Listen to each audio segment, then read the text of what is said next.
Elon Musk sat on the edge of his seat, visibly tired.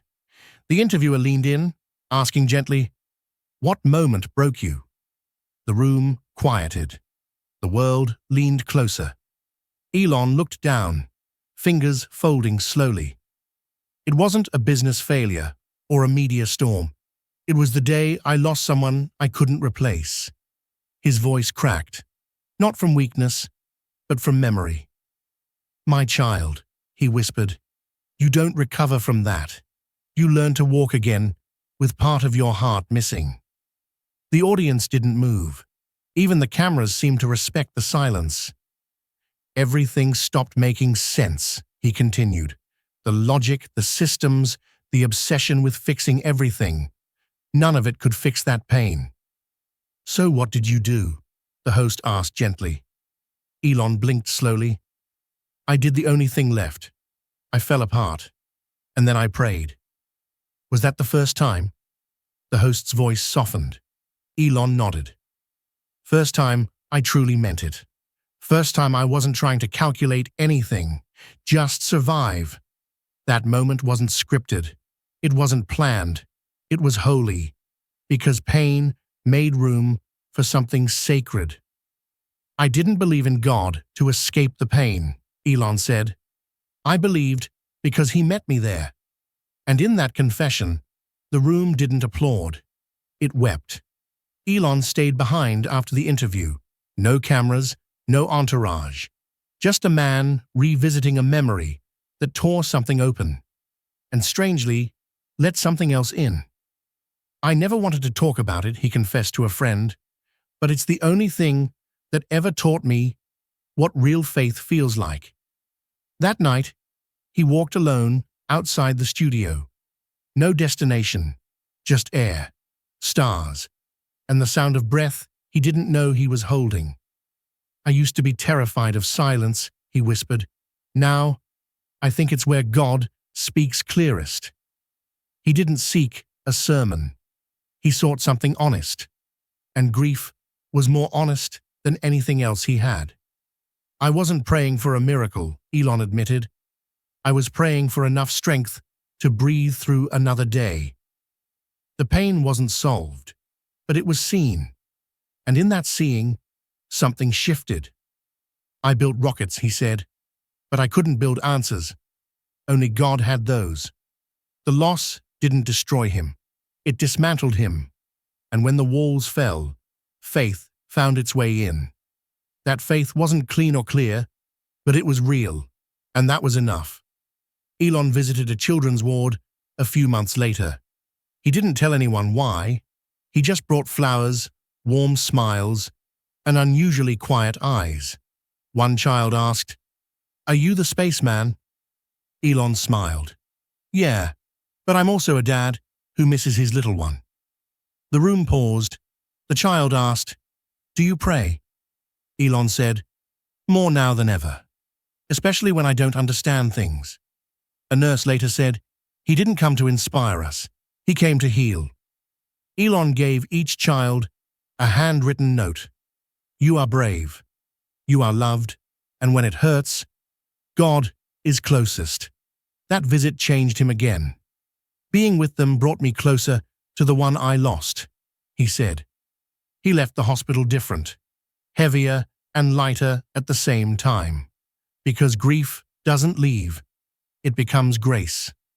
"I couldn't be there to save my child," he whispered, "but maybe I can help someone else's feel less alone." That's what pain did.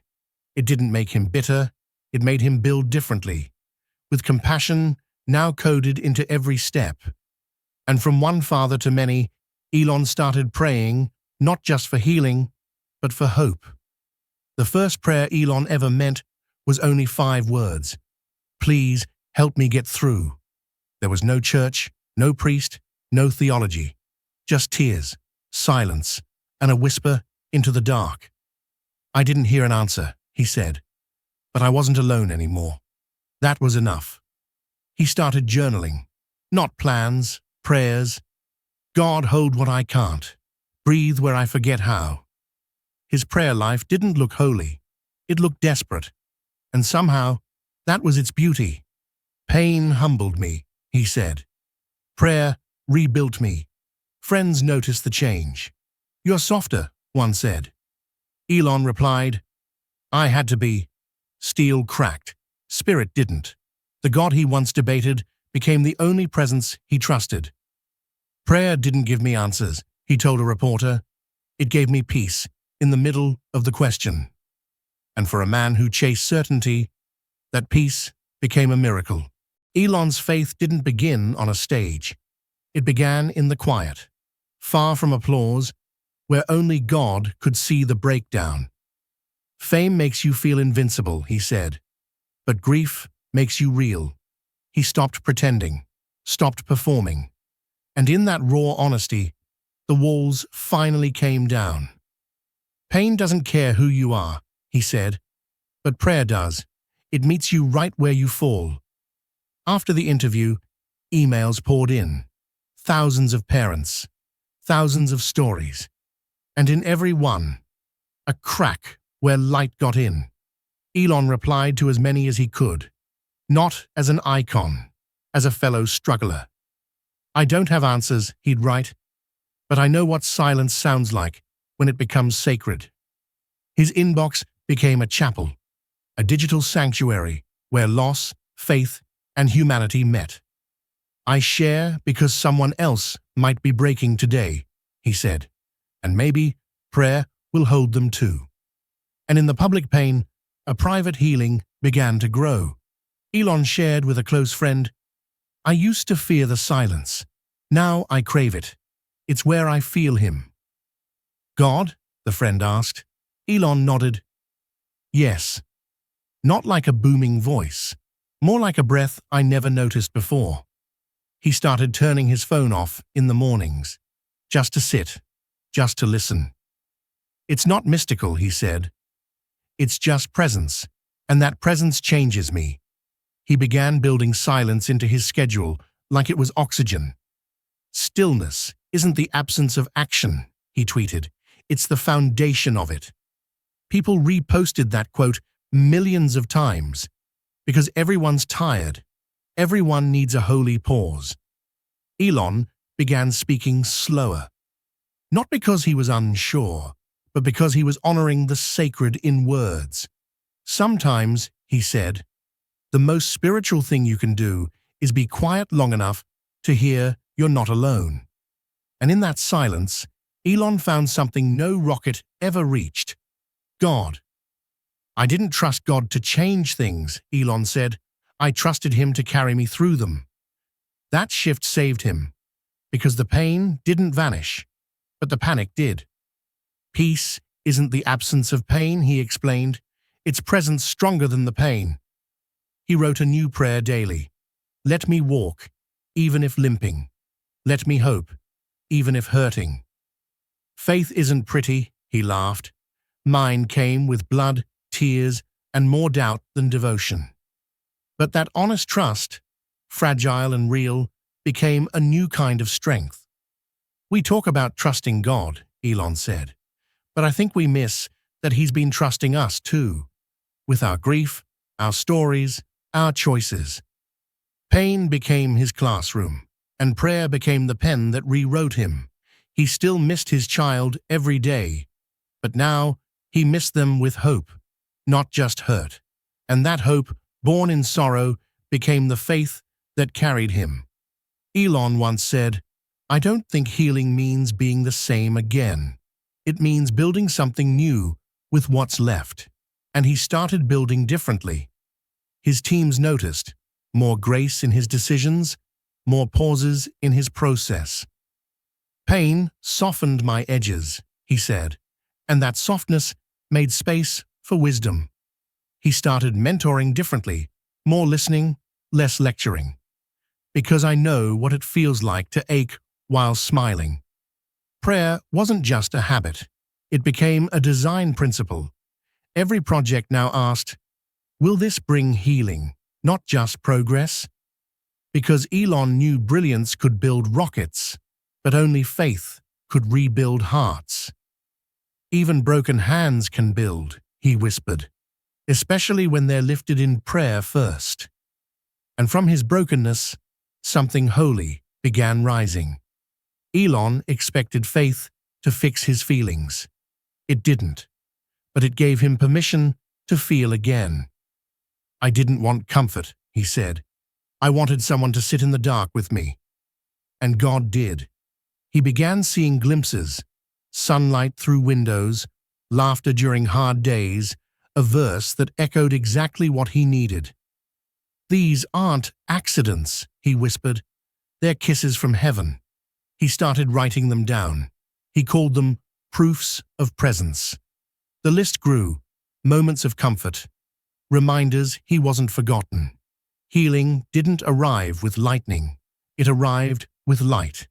And he shared that light freely, because the healing he didn't expect became the testimony he didn't know the world needed. Elon sat down for another interview. The host asked, "Do you still believe?" Elon smiled. "More now than ever. Because faith isn't about having everything. It's about holding on to the one thing that held you." "And that's God?" the host asked. Elon nodded. "Yes, not because he changed my circumstances, but because he stayed when they didn't." That moment was quiet, but heaven echoed. "I used to want answers," he said. "Now I just want alignment." His prayer life had become simple, honest, daily. "God," he'd whisper, "thank you for not leaving." Even when I tried to. Faith for Elon wasn't loud. It was lasting. And in that lasting, millions found courage to keep praying too. Elon wrote a letter no one would see. It wasn't for press. It was for the child he still loved beyond words. "You taught me more in your short life than I learned building rockets," he wrote. "And through losing you, I found something eternal." He folded the letter and placed it in a box with a photo, a blanket, and one single candle.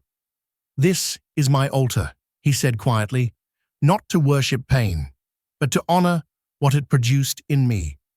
Every year, on the anniversary, he lights the candle, and he prays, not for answers, for connection. "I still feel you," he whispered, "and I still talk to the one who holds you now." His prayer life deepened through that loss. It stopped being a cry for change and became a space for presence. "Prayer lets me be with you again," he wrote, "even if it's just for a moment." That moment carried him through the toughest days, through launches, failures, interviews, and silence. Because love, loss, and faith often live in the same breath. Elon once believed tears were weakness. Now they were worship. Proof of a heart still open, still healing, still reaching for heaven. He cried during a board meeting once. A staffer asked if he was okay. He replied, "Better than okay. I'm finally feeling again." That moment created space for real emotions, not just analytics. "Tears are evidence that I'm alive," he said, "and prayer gave me permission to be fully human again." His board meetings started, including moments of reflection, not religious, just reverent. "Business isn't just numbers," he said. "It's people, and people need space to feel safe, even when they're falling apart." He shared a prayer once before a launch. "God, steady our hands and soften our hearts." The room grew still. Engineers who once scoffed began showing up with their own quiet prayers. Worship wasn't a song for Elon. It was a surrender, a daily rhythm of releasing control. And his tears, once hidden, became holy ground. People around Elon started changing, not because he preached, but because he practiced. One engineer said, "I started praying again, not because of a sermon, but because I watched him trust when life hurt." Grace, he realized, was contagious. It moved through tone, through presence, through posture. His own children began asking questions. "Who do you talk to when you're quiet, Dad?" Someone who knows me better than I know myself, Elon said, with a smile. He started receiving letters from strangers. You gave me permission to believe again. Faith isn't mine to own, he said. It's mine to reflect. And reflected he did, in meetings, in design, in how he treated exhaustion. Grace became his strategy. Prayer became his anchor. And the ripple reached further than he ever imagined. A journalist once asked Elon, if God was real, why did he let you suffer? Elon didn't get defensive. He got quiet. Then he replied, because that suffering opened a part of me nothing else could. Pain stripped away ego, he said, and what was left was soul. He didn't try to justify loss. He just honored what grew from it. I don't believe God caused it, he said, but I believe he didn't waste it. That answer stunned millions, not because it was clever, but because it was real. I used to hate not knowing, Elon said. Now I find peace in trusting what I can't explain. That question didn't end the interview. It opened a door for deeper ones. Maybe faith begins when we stop blaming and start building again, with God beside us. And through that one question, the world heard a man reborn by truth. Elon once admitted he held grudges. I used to think justice meant getting even. Now I think it means letting go. A close friend betrayed him years back. Recently, he reached out. I forgive you, Elon wrote, not because I forget, but because I don't want to carry this pain any longer. Forgiveness wasn't easy, but it was freeing. Prayer didn't just heal me, he said. It humbled me. It showed me my own sins too. He called another person he'd hurt, apologized. I'm not proud of who I was, he said, but I'm grateful I'm not him anymore. That call sparked tears on both ends. Forgiveness became a rhythm, not just vertical, between him and God, but horizontal, with others. God didn't just give me peace, he said. He taught me to give it away. And every fire he survived now became a light for someone else. I used to ask, why me? Elon said. Now I ask, what now? Pain no longer defined him. It refined him. He created a scholarship in memory of his child for dreamers who've survived loss. Build anyway, he told them, even with broken pieces. Prayer gave him vision, not for profit, but for purpose. I still innovate, he smiled, but now I innovate to heal. Every project now asked, will this leave the world softer? That became his new mission, gentleness through genius. God didn't take my pain away, he said. He gave it purpose. And from that purpose, lives changed. Elon's prayers became less about asking and more about being. I talk to him like a friend, he said. No formality, just truth. Sometimes I laugh, sometimes I vent, but always I feel heard. Prayer became his lifeline, his reset, his rhythm. We talk about high-speed internet, he joked, but God has the strongest signal. Always available, always stable. He wrote prayers on napkins, on mirrors, in the margins of his notes. And somehow, they guided him better than any algorithm. God doesn't always speak back in words, he said, but he shows up in peace. That peace kept him grounded in the chaos, and those conversations became more sacred than any award. Elon replayed the live TV moment that started it all. That was the first time I let the world see the real me. He didn't plan it. Pain just broke the dam. I cried on national TV, he said, and somehow it became the holiest moment of my life. Viewers wrote, I cried with you. You helped me pray again. I didn't expect to become a messenger, Elon admitted, but maybe God needed someone unexpected. That moment stayed with him, not for fame, but for freedom. That was when grief met grace, he said, and belief was born. He kept the clip saved on every device. Not for ego, he smiled, for reminder, because some moments mark you more deeply than any milestone. And this one was divine. Elon spoke to a room full of students. You'll build things that shake the world, but build with your heart too. Pain will come, he warned, but so will grace. He shared his story, not as a CEO, but as a believer. God is real, he said, not because I can prove it, but because he met me when nothing else could. The room was silent. Then someone asked, "Are you still healing?" "Every day," Elon replied, "but now I heal with purpose." That talk changed lives, not because it was loud, but because it was true. His legacy wasn't just in technology anymore. It was in trust. Faith isn't about having all the answers, he said. It's about walking with the one who does. And that walk now shaped everything he touched. Elon ended another interview with a whisper. It all started with pain, but now it ends with peace.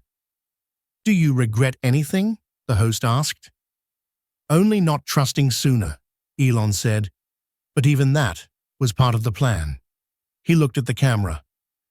"To anyone hurting, you're not alone. Pray, even if you're angry, especially if you're angry."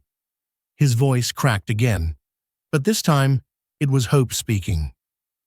God didn't make life easy, but he made it meaningful. He closed with one line. "I met him in the pain, and I've never walked alone since." The world watched. Some cried, some prayed for the first time, because this wasn't a celebrity moment. This was sacred ground. And yes, the moment was holy.